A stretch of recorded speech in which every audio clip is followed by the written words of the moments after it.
ตกเสียงเฮินเฮามาตุกปุ่นพรตากว่าหับกันวันเมืองเยาปีอายสำไปเอาเมน้องใจสำเฮ็ดเจ้าสั่งนุ่งผ้าเดิงเยากำลืนคือหาอายให้นกดือเดลังเฮ็ดซื้อ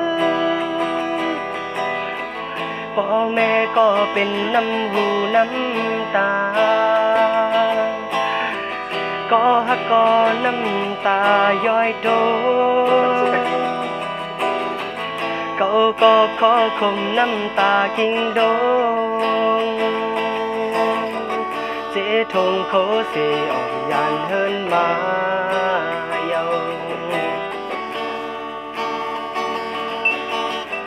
เป็นสึกเยาเลยพึกสอนการพ้องถึกการบกเฮอมอยแก่นเจอถึงเฮินโหเขาลอกงอกสอกจำกำเลื่อนสุดหยิบกองเตเสเข้าปล่อยตื้อมังปอกเลือตึกอ่างกินเขาเสียงกองแตกเย้า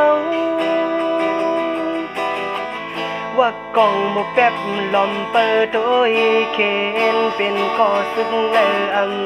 งาย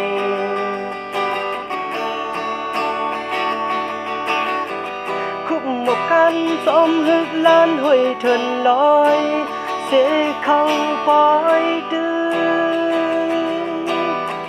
เขาตั้งโจเก็บอ่อนกำเนิดเพื่อได้เมื่อขึ้นเฮิน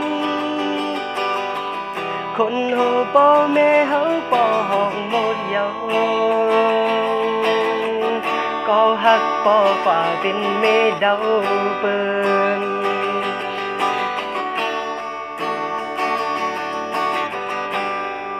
ผิดไว้เลยนะ